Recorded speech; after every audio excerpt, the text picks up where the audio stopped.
Shalom, shalom.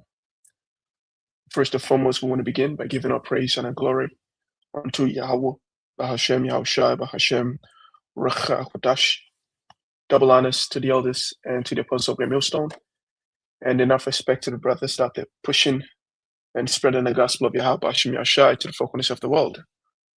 Through the spirit power of Yahweh, Bahashem, Yahushai, the brother Haran just has an article that had a very interesting topic, and it's pretty much pushing the narrative of the book of Jeremiah, the 49th chapter, the book of Jeremiah, the 50th chapter, which talks about the least of the flock shall draw them out, and which is also linking into different prophecies about the book of Ezekiel, the 38th chapter.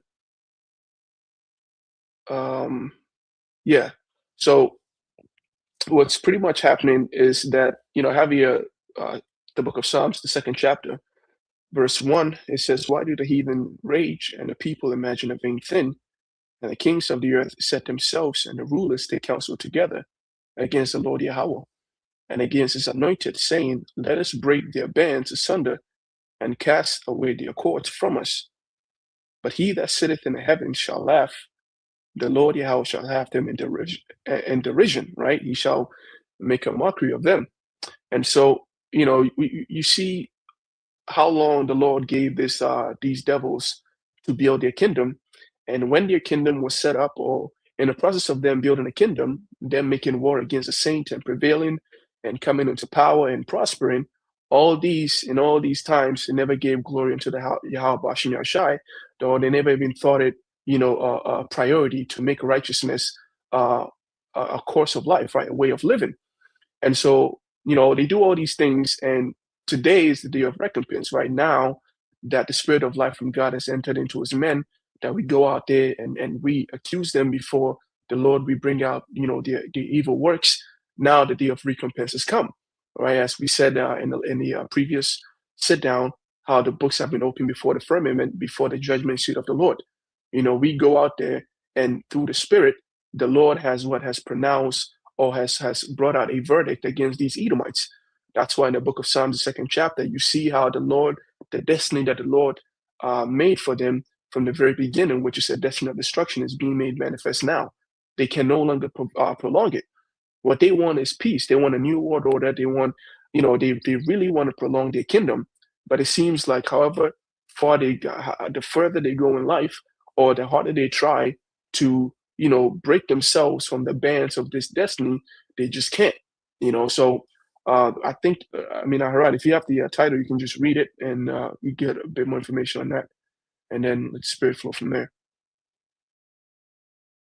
Khan. Shalom. Yahawashmi Shabrakatan. All right, so this is on End Times Headlines. All right, and it's very appropriate for a website, but it says here, Israel warns Trump, right? Do you see the dynamic? Israel warns Trump. Okay, very interesting. It says, we may act alone if Iran crosses ballistic missile red line. So, obviously, if you've been paying attention to, geopolitical events, all right, these two countries they feature very heavily into biblical end time prophecies. All right, Israel, Iran, and then those two countries are the ones that pretty much become the vortex that brings in the major heavy hitters that ultimately brings in the thermonuclear destruction.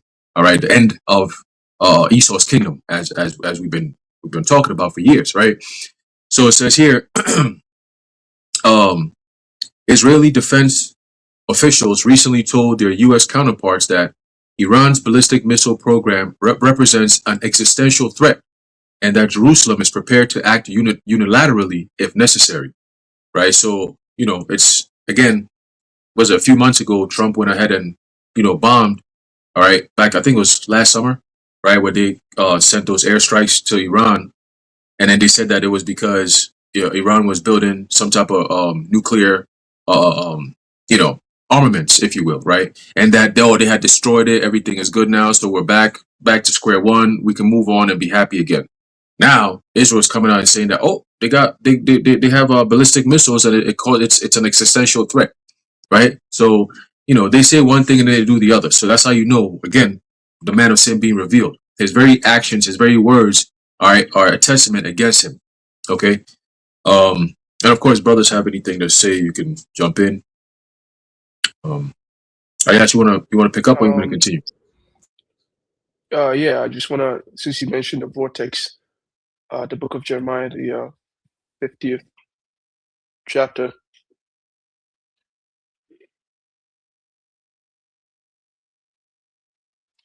the book of Jeremiah, chapter 50, verse 49, it says, "Therefore hear ye the counsel of the Lord Yahawah, that he hath taken against Babylon, and his purposes, that he has purposed against the land of the Chaldeans. Surely the least of the flock, which is Amalek," which that's the I word that the brother just mentioned, and they will draw them out, right? And the flock represents, Esau. When you go into the book of well, not really just Esau, just the heathens in general, right?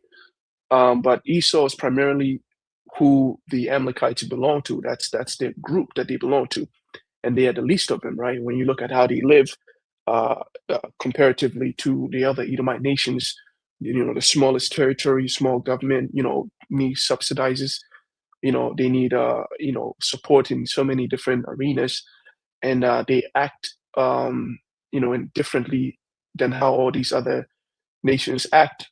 So they are the least of the flock of the Edomites, and they draw out Esau to their destruction, and they do that by what? By causing all these turmoils that's going on, because when these nations they look at the actions of Amalek, they wonder like what is the good reason? Like what could possibly be the reason for you to act the way you're acting right now? And no one can come up with a reason. And so what happens when someone keeps claiming they're doing something for a reason, but they can never give a reason as to what it is? Eventually people start pushing back, and alliances start being formed. Already alliances are being formed. And when you hear of the word BRICS and NATO and all these alliances being made, they don't realize that it's exactly how World War One started. It's exactly how World War Two started. It started because when someone makes an alliance and one person from that alliance gets into a problem, he has to drag the rest of the people that are with him into that conflict.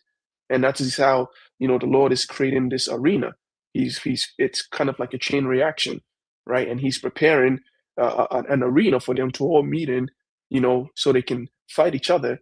And then the Lord, on top of all that chaos, will bring his destruction upon them.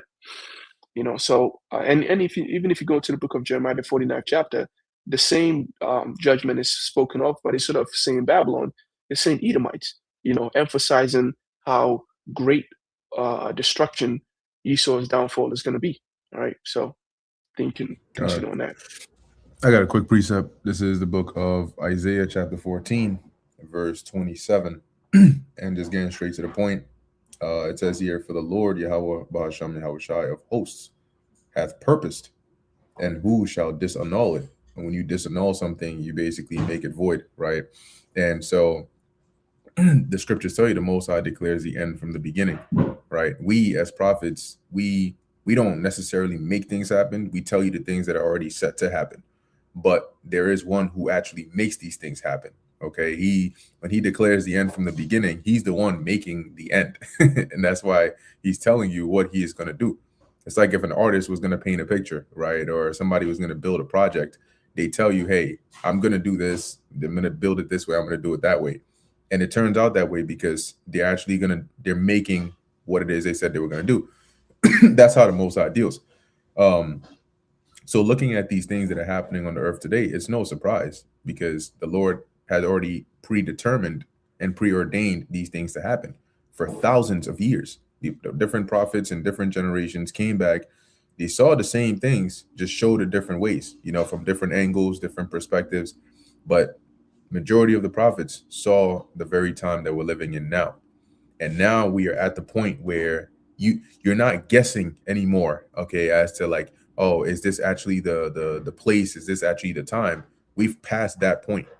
And so knowing that we're in that time, you cannot go back, right? Like if you look at the world today, the world looks much different than it did pre C19 times, right? In a very big way. And a lot of people haven't even realized that.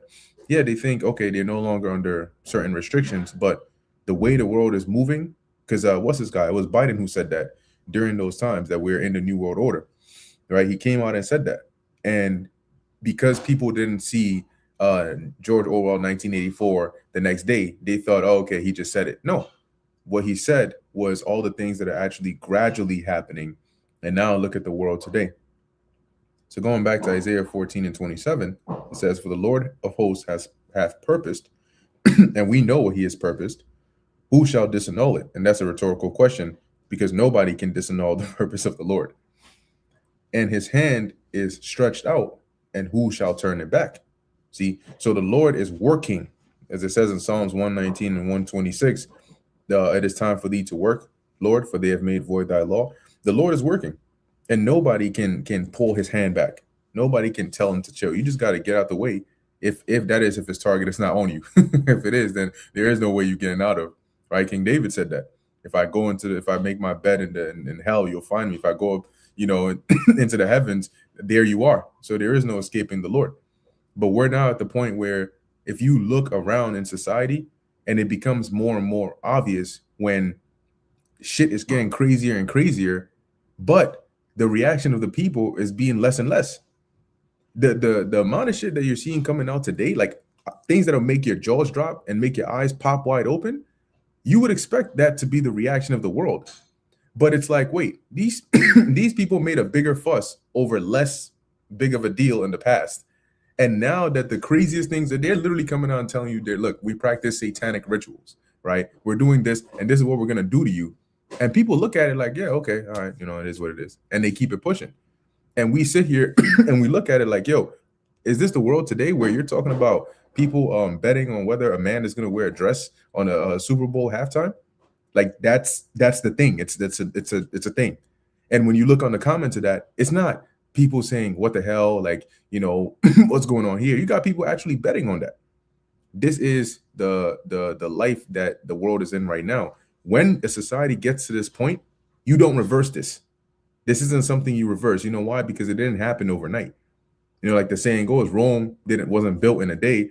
But then again, Rome didn't fall in a day either, right? So it took a long time and a gradual process to get the world to this point.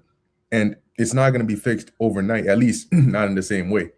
We know it'll be fixed when YAHAWASHI gets back, but even the scriptures tell you that it's going to take a period of time after the destruction for us to re-educate the world. Buzz got it.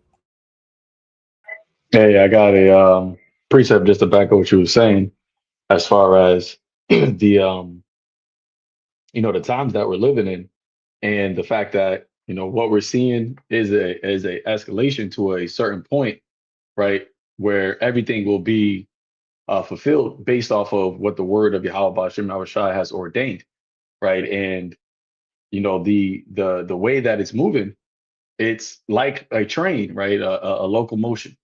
And when you look at a train in locomotion, it picks up speed, right? It starts off slow and then it picks up speed. But then eventually it gets to a speed to where, okay, you're moving fast. But the thing about it is, once it starts moving, it's not going to be, it can't go back into, the station that it was.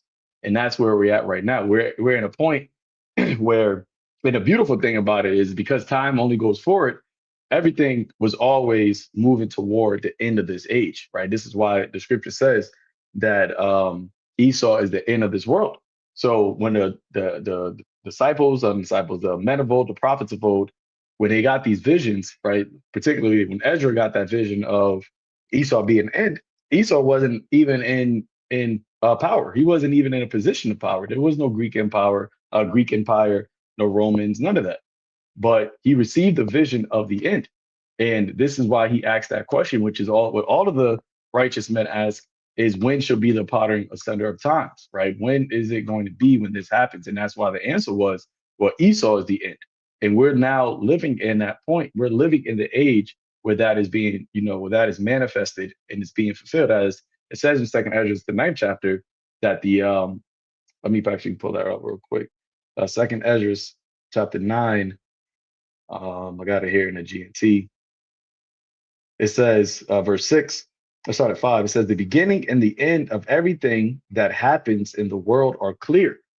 Okay. And as days go on, it becomes more and more clear. But for us that, were a part of the household of faith, the Lord imparted into us the knowledge, right, and the foresight to be able to see it clearly happening before, we got to this point. But now, everybody else is basically getting on that same wave. Now, of course, you still got certain, a lot of people that are blinded, but really it's a lot of Babylonians. Because when you step outside of America, um, you have these American governments prepping their citizens for war, right? World War III. They're telling them to get ready. They're telling them, their hospitals to prepare for a massive influx of casualties and people and things of that nature. So, they're having, certain simulation events of, fallout, winter fallout, or radiation, all these things. So it at least gets them in a mindset. Okay, this could potentially, take place, right? They tell them to stock up for 3 months, 6 months, or whatever. Here in America, they're not telling people that at all, and that's why it says in Isaiah 47 chapter that this is the place, right, that dwells carelessly. You see, you can see the mindset of that being embodied in America the most. This is how we know one of the ways that we know that America is Babylon the Great, because although it's involved in so many different wars and conflicts and international intrigues, as it would say in the GNT in Second Ezra the ninth chapter, people here don't still consider what this leads up to or what this is all meaning, although the Lord makes it very clear. And the only way you truly understand that is if you are taking heed unto the words of Yahweh Bashem Yahushai, right? Jeremiah the sixth chapter tells you, I have set watchmen, right, that shall blow the trumpet and tell you to hearken to the voice of the Lord, but they say we will not hearken. So you can't say you didn't hear can't say you didn't hear the trumpet. You can't say you wasn't warned. You're going to have to sit there and say we made the conscious decision to ignore it. Give me this. I'm gonna get this here in the book of Proverbs. Where is it? Proverbs, I believe it's the 24th chapter. So bear with me. Yeah, Proverbs chapter 24, verse 12. It says, "Don't excuse yourself by saying, 'Look, we didn't know.' For God," and this is in the NLT, "for God understands all hearts and he sees you. He who guards your soul knows you. He will repay all people as their actions deserve." Okay, and this is why the Lord sent the prophets. Just like how Yahawashi said, if I did not come, there would have been no cloak for their sins. In the same thing, we are ambassadors of Yahawashi. So we really are set out here, for the sealing of the elect, through the preaching of the word, and then also the condemnation of those that deliberately don't listen. So you can't excuse yourself in saying we didn't know. The Lord's going to say, "Well, I sent all my prophets." Those the guys that you were making fun of. The guys that you were laughing at, Drewski was making fun of. He even made it in a way that it was mockery. So you still coming across it, right? And a wise person would consider, okay, what is this that people are talking about or showing, or why are they making fun of them? But instead, they just, as it says in Psalms, the first chapter, they sit in the council of mockers, right? And they actually go in with the mockery and misusing the prophets. And that's why the Lord says it's going to come. The wrath is going to come upon you with no remedy, because the remedy was taking heed to the prophets. But because you chose not to take heed to the prophets, when the wrath comes, you're not going to have a remedy. You're not going to have something that is going to be able to, excuse you from the judgment that is coming. And as it says, the scripture says, he knows your heart. He knows the fact that you didn't care to listen, that you didn't care to take heed. See? Last one, then I'll pass it. Here in the book of Second Ezra, the sixth chapter, verse 26. It says, Salakia, not sixth chapter. Ezra, chapter 4, verse 26. In the GNT, it says, Uriel, which is the angel, answered, if you live long enough, you will be surprised at what you will see, because this age is rapidly passing away, right? Going back to the analogy of the train, right? The locomotion. It starts off slow, but now you're seeing these signs and these things happening at rapid speed, right? Where before it would be like one event here, then a few months, another event, then in a few months. But that was the patience. That was the patience that we had to have. We're starting with our elders and apostles, that it would take time. But now when you see in the digital age, where you seeing them speak about, the MOTB and the AI, right? It's like something new about that is coming out every week. And then on top of that, the wars, right? The wars is they're just speaking about that daily. Right now we're at a point of just, really, with us, because we're anticipating, we're getting fatigue of like waiting, so to speak. Like, what are y'all doing? Y'all already sending all this massive armada. You might as well just go. Everybody, you're about to go to war. You might as well just hit the fight. But of course, we have to balance that with the spiritual of knowing that all of these things are in the hands of the Lord. But if you are just a regular individual, that's why you have a lot of these experts and analysts. These people that go on these podcasts and these YouTube. They're saying, oh yeah, it's going to happen. All the signs point to this. So it's rapidly passing away. This age is rapidly passing away, because what is that going to lead to? You think war, especially, with Iran and obviously who they are allied with, you think that's going to lead to prosperity? And that's a simplicity of Babylonians, right? They really think that, okay, America could still come out on top.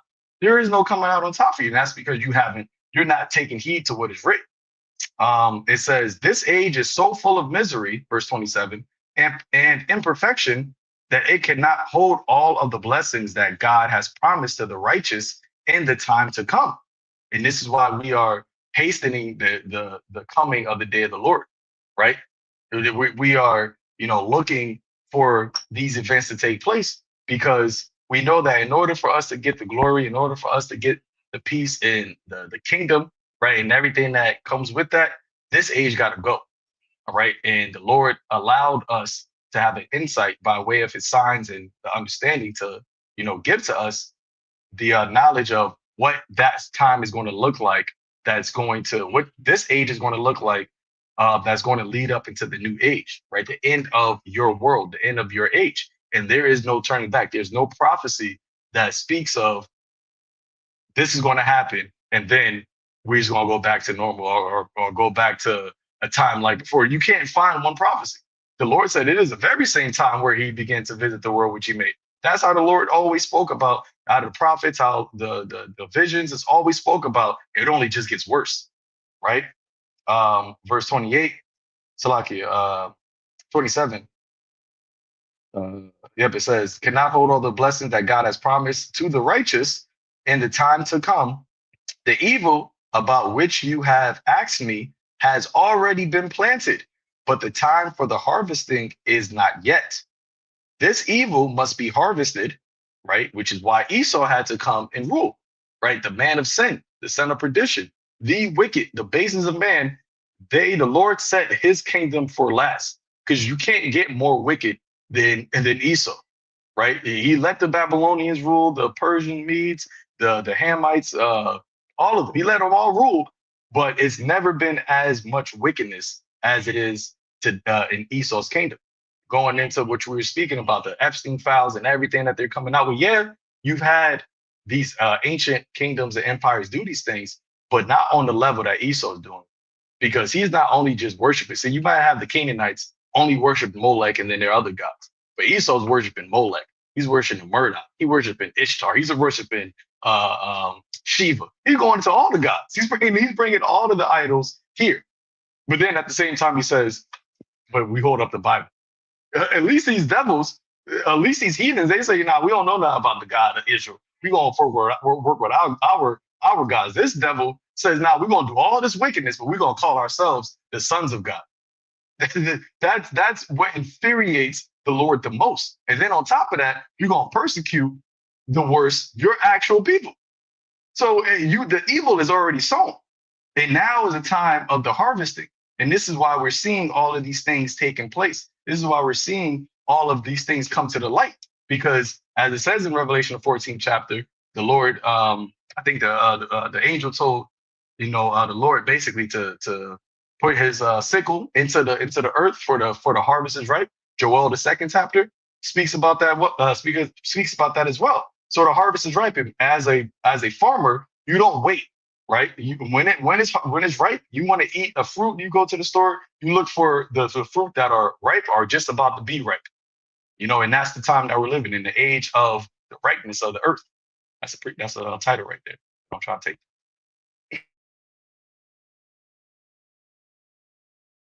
We had a book of you can go ahead. I had Micah chapter 2, verse 10, speaking about America being carelessly. It says, "Arise ye and depart, for this is not your rest, because it is polluted.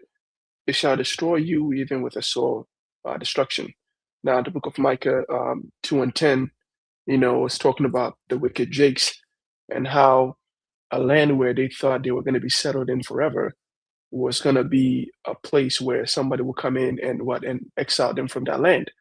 And similarly, this is how people are in Babylon. They think that this is their safest place in the world, right? They dwell carelessly, and because they have not felt the wrath of the Lord, they add iniquity unto iniquity. They won't hear anything about righteousness because they think they are safe from the judgment of the Lord until all these prophecies start to come to pass, and then they start worrying.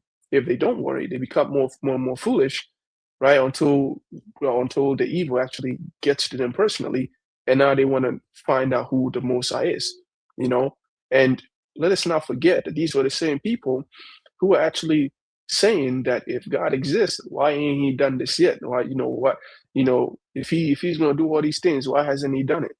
They dare the Lord to do all these things. They actually wanted the Lord to show His power. So now the Lord is what He's calling them on their bluff. Okay, you wanted me to show you my power. I'm about to show it to you. Now let's see how well you do in these times. That's why they ain't gonna be no going back to that point. And there's I'm actually thinking of there's a show I believe brothers know about a lot, Invincible, where before the Viltrumite guy came in, you know things were already bad. You already had a whole bunch of other Viltrumites come in and ransack the place, and they're like, oh my god, okay, we just got through this, but this is bad. Mad people have died. Let's rebuild, and then boom, then fucking dude just came in and made things even worse. So that's how it's gonna be. Yeah, but I should have watched it. But yeah, you know what I'm saying. You talk about conquest. Gone. He came in at the worst possible time.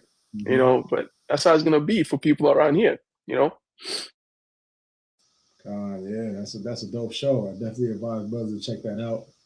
You get like the Viltrumites is obviously Israelites, and you get like the spiritual power aspect, and all of that. But I had a precept here. Excuse me.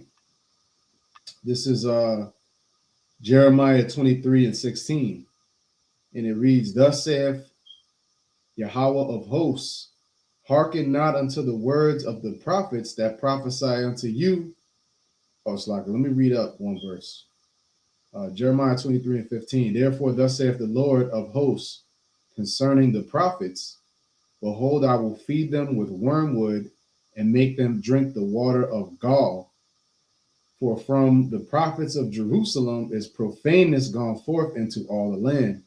And that's where you have these pork chop pastors. They're not talking about the prophecies. You have these fake Israelite camps, dudes doing things just for the spectacle, just for the clout. Okay, they're spreading profaneness in the land. And the Lord said, what? He's going to make you drink. He's going to feed you with wormwood and drink the water of gall, which represents what? Judgment. Okay, He's going to bring forth judgment upon you. Okay, you're going to drink down the cup of the Lord's wrath, essentially. Okay, because they're not warning about the things that brothers have been speaking on. All right, from our apostles on down, everything we've been speaking on this live, every time the Spirit gathers us, whether we do our lessons individually, we gather together, all of the brothers that are in the Spirit of the Lord are saying the same thing. Okay, and we're the only ones that's tuned in with reality, with what's actually happening. Okay, not this pie in the sky, feel good nonsense that they feed you in other Israelite camps and these false Christian churches.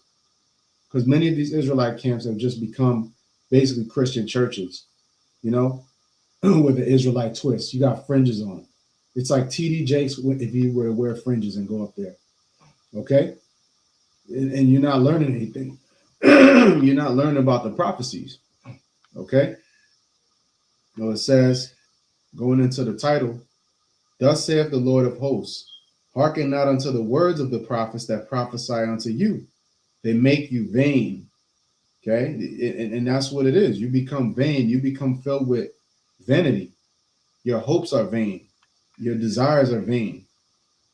Your expectation is vain because you just want to see this world continue. Okay? Everything that we say when it comes to destruction and judgment of the Lord, people don't like that.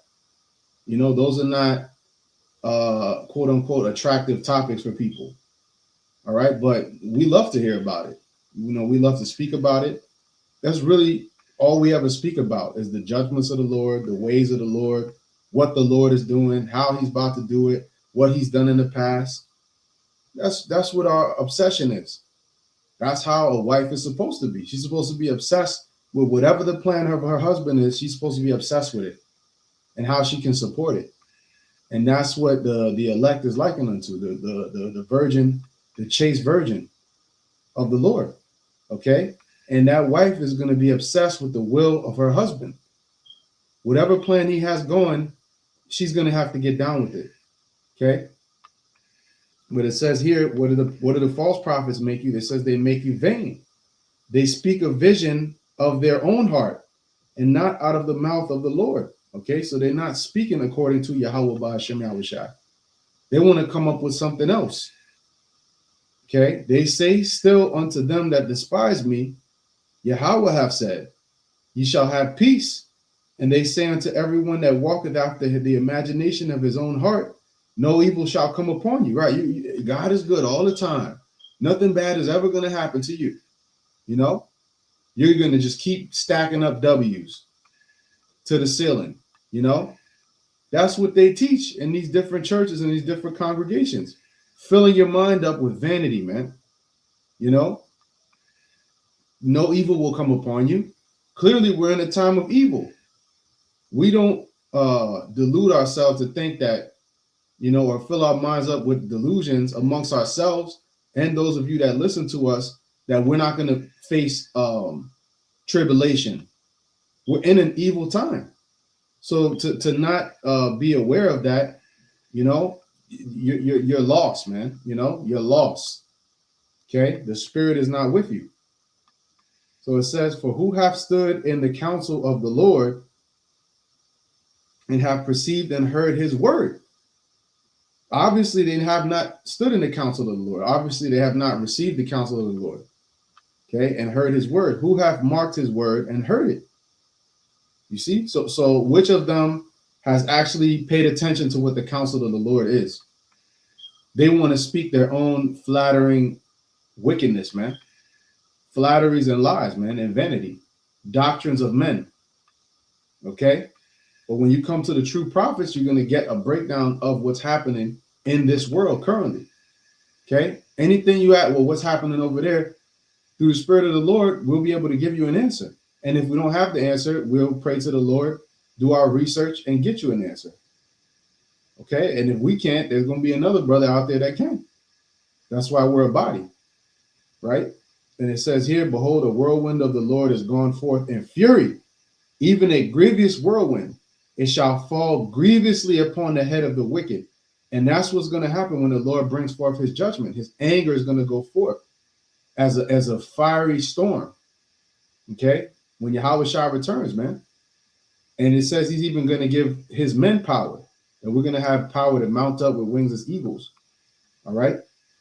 The anger of the Lord shall not return. And this is the point tying in with the title. The anger of the Lord shall not return until he have executed.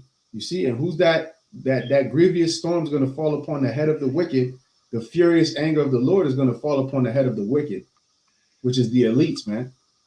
And those of you in this world that are in accordance, we're living in a world of zombies, man. Straight up demons. All of these people are possessed by demons. That's just what it is. Zombies. We're in the zombie apocalypse. You don't have to play a fantasy video game or get on Call of Duty Zombies to experience it. Just go, when we drive down 125th to get to camp. Well, that's the way I gotta go. But brothers gotta go through different avenues in the city where Jake is at. You see the zombie apocalypse, okay? Because they're all in accordance with the wicked. All right, that is what happens when you have a wicked ruler.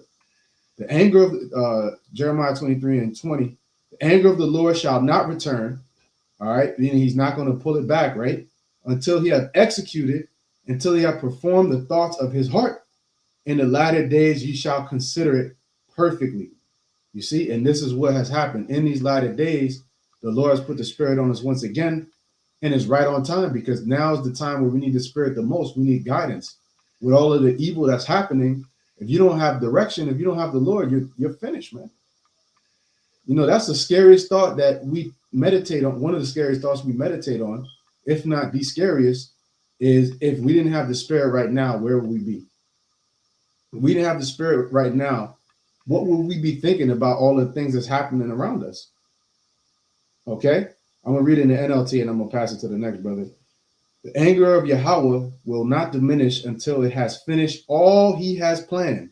In the days to come, you will understand all this very clearly. And that shows you that back then they didn't fully understand the vision, you know, even the prophets. But in the latter days, which we're in now, the Lord opened it up to where we have 100% understanding of everything that's going on this earth, man.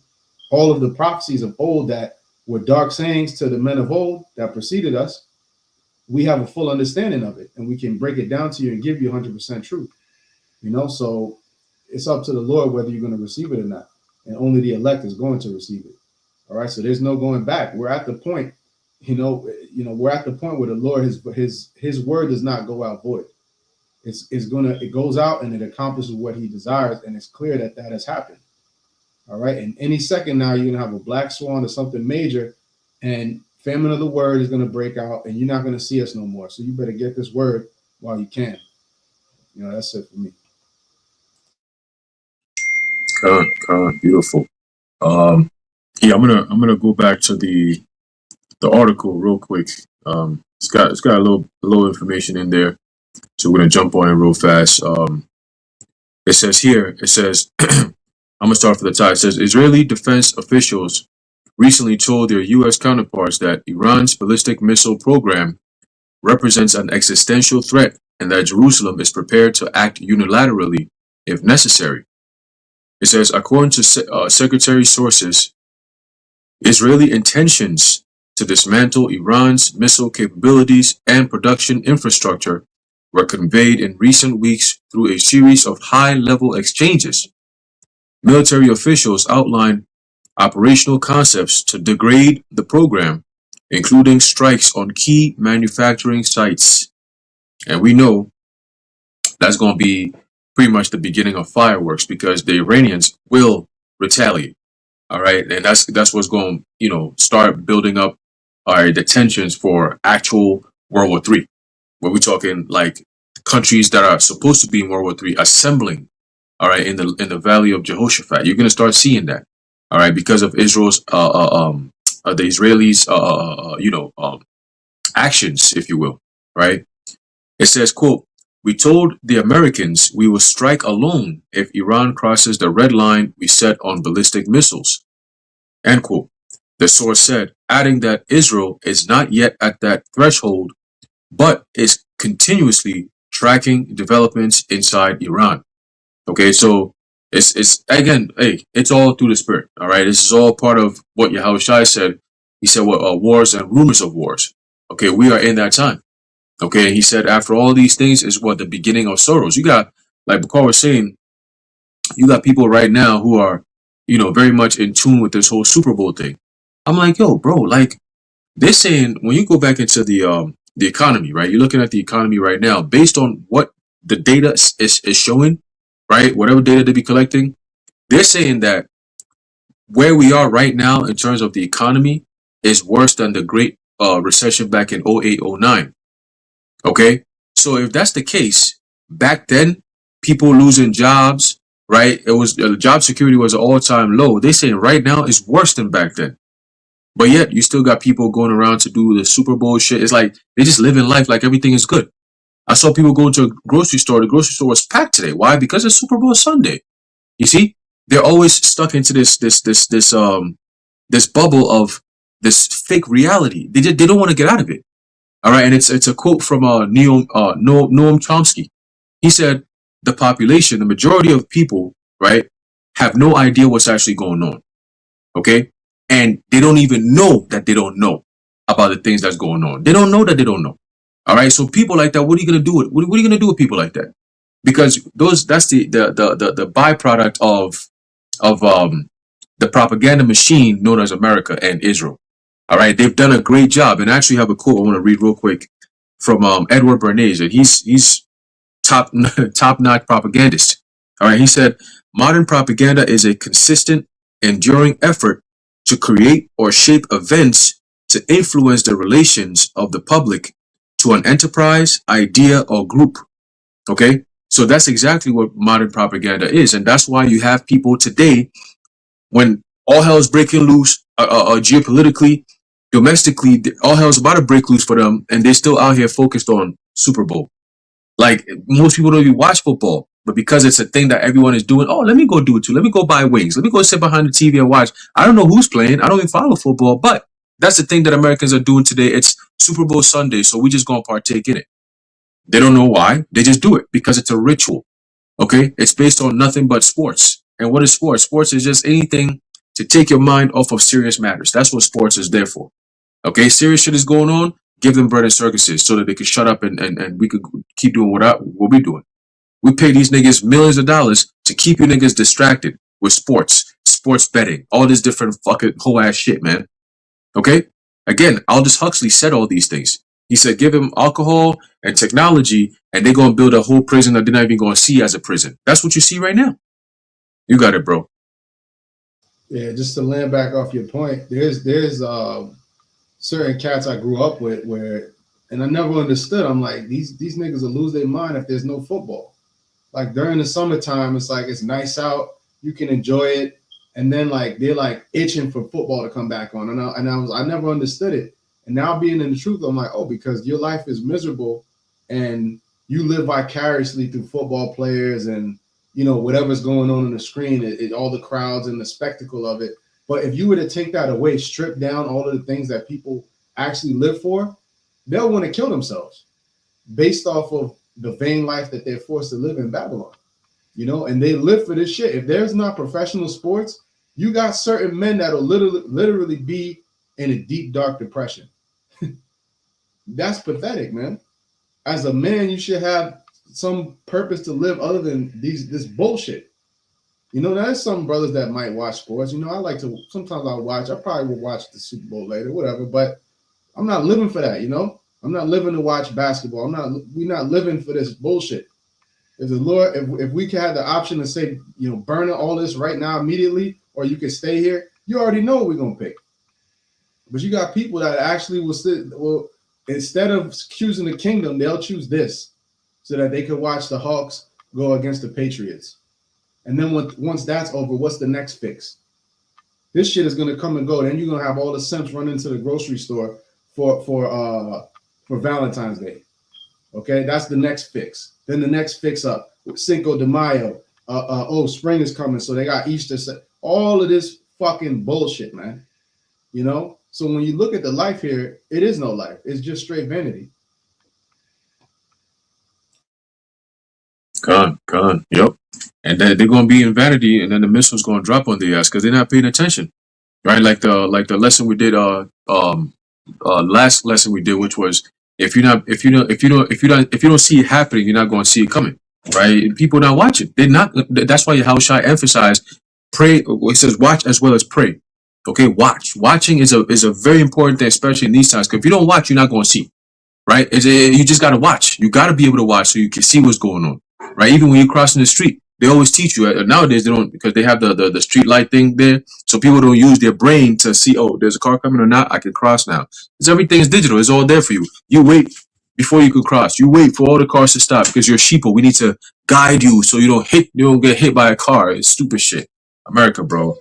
Anyway, so it says here, the officials stress that Israel reserves freedom of action and emphasize that it will not allow Iran to restore strategic weapon systems on a scale that threatens Israel's existence. Iran never said they were going to come after Israel. They just said, just leave us alone. But Israel's the one that keep on propagating this shit. We're going to keep on the offense and call it defense. That's crazy. And America does the same exact thing because literally America is Israel by proxy.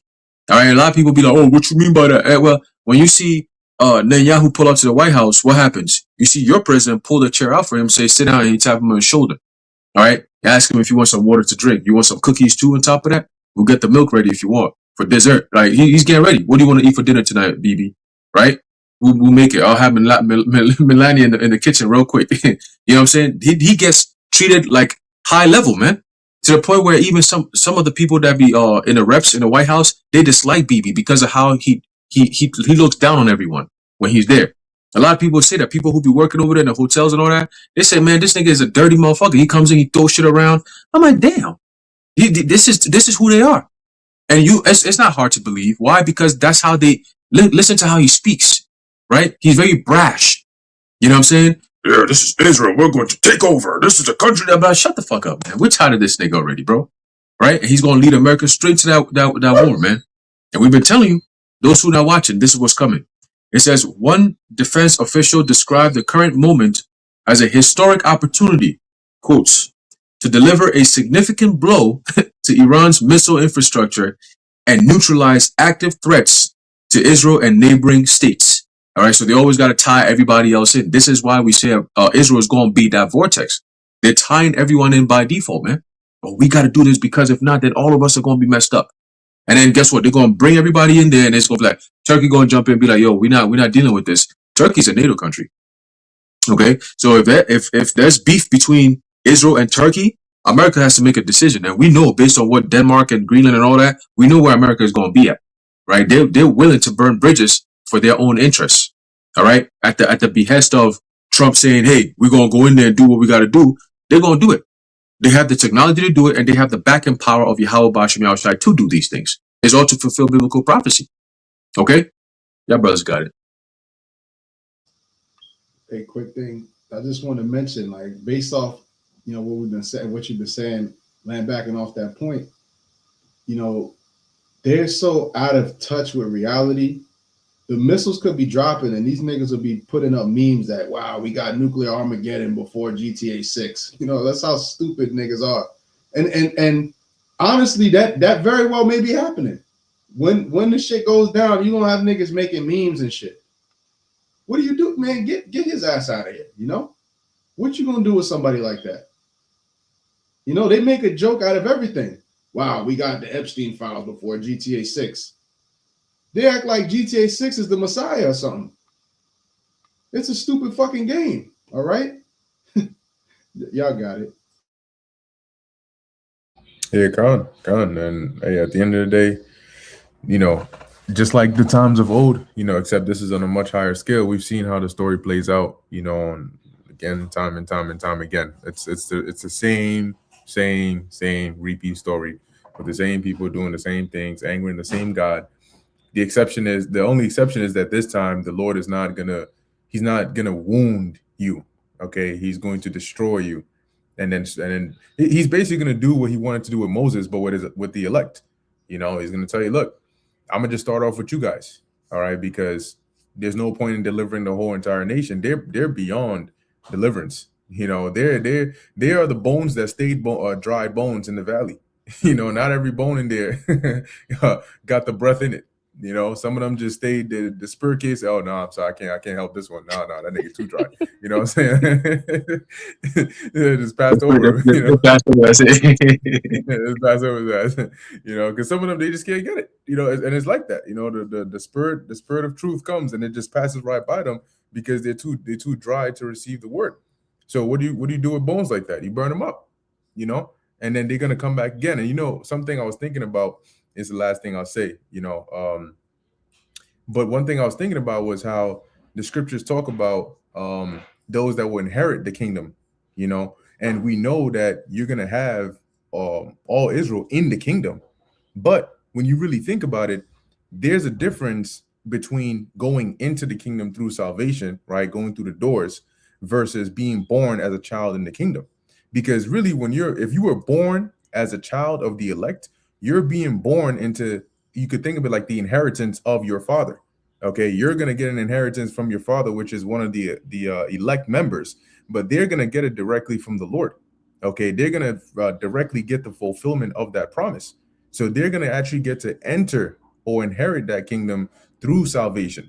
You're going to be born into it by the mercy the Lord is going to give you through those that actually the Lord gave it to, that walk through those actual gates, you know, because, hey, it's not for everybody, but the best we can do is thank the Lord, you know, for that predestination. Because, hey, one of the scariest things to think about is the fact that just as easily as you're an Israelite, you could have been another nation, could have been an Edomite, you know, and just as easily as you are not even just an Israelite, but you can hear the word and believe it, you could have been somebody out there who just didn't hear the word and believe it.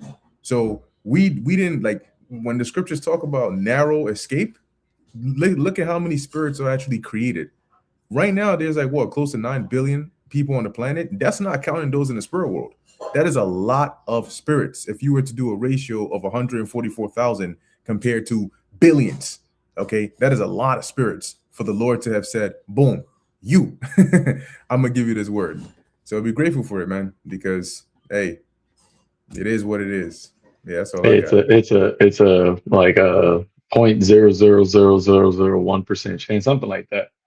You know, and that keeps you, when you meditate on that, it keeps you in a humbling mindset, because you truly know that you really had nothing to do with this, you know, happening, with you even having an opportunity to be called, right? Let alone chosen, you know, and that's why you have to make your call in the election sure. But the last one I got, tying back to the theme of, you know, the Sabbath sanctuary lesson, no turning back. Isaiah 55, verse, I'm gonna start at 9 in the NLT. It says, it's like verse 10 in NLT. It says, the rain and the snow come down from the heavens and stay on the ground to water the earth. They cause the grain to grow, producing seed for the farmer and bread for the hungry. All right. And that is an ordinance, right? That's something that, you know, just like how the seasons always change and each season basically, you know, builds off of the next season, and it's a cycle of life, right? The Lord created this ordinance, and it was good, as we read in Genesis, right? When he had YAHAWASHI and the angels, right, do what he was the architecture of, it all was done good. It was all in unison. It was balanced. It was paradise. And here you have this devil trying to undo that and switch it and add, you know, artificial and GMOs and all this BS just to throw off the cycle. That's why the scripture says that the earth, right, is out of course, right? You know, the earth is defiled under the inhabitants thereof. But when you read that back in Isaiah, so it says, they cause the grain to grow and produce the seed for the farmer and bread for the hungry. Verse 11, it is the same with my word. I send it out and it always produces fruit. It will accomplish all I want it to, and it will prosper everywhere I send it. You see, and this is why, you know, the Lord sent the prophets as being the first sign, right? Isaiah, the 8th chapter, it tells you, I will send you a eye, and them, the children that thou hast given me, are for signs in Zion. It's once the prophets, you know, started to awaken, right, going to Ezekiel 37 and started to preach this word. That's when all of this end time, you know, prophecy started to get into motion, right? It started to move, and once that happened, there was no turning back, because the Lord set up the men of the Lord to push out his word. And the fact that we're actually saying his word and his name, it causes it, right? It's basically, you know, we're not causing it, but through the spirit, you know, we're causing these things to take place, because the Lord said, I have to send my word first, right? The Lord God will do nothing, but he revealeth his secrets unto his servants, the prophets. The Lord gave the word, who can then but prophesy? So once the word started to be prophesied, right, of the sea hit, right? We're speaking these things into existence of the end of the world, of America going into war. You know, during the time of the apostles, people didn't think Iran was going to be going to war with America, right? Iran wasn't on people's minds. You know, even when we, first, when I first started going out there, you hear it, but you look at geopolitical news and you're just like, yo, how is this going to happen? Like, what? Like, even even when he talks about the beast hating the whore, right? You'll see this before and be like, yo, how is Europe going to? But the Lord said, what? My word doesn't go out void. So now you're seeing it all take place. He's like, oh, no, the Lord literally, all he said for us to do is just keep preaching it, keep saying this, keep saying it. Watch me work. Watch me actually make it happen. And that's what the rain does. You don't see how the rain actually you don't see how the rain actually grows the grain, but all you know is it rains and then all of a sudden things grow up. And that is an ordinance that the Lord made. So all you're seeing is us speaking this word and everything is all happening. So hey, the YAHAWASHI for having us a part of this ministry, So that's it. That's all I got. I can close it. God, beautiful, beautiful. Well, then we can wrap it up here. Lord willing, that was edifying to the elect, the YAHAWASHI. And in closing, we want to give all praises, honor, and glory to Yahweh, Bahasham, Yahawashi, Bahasham, Racha, Kodash. And until next time, Shalom.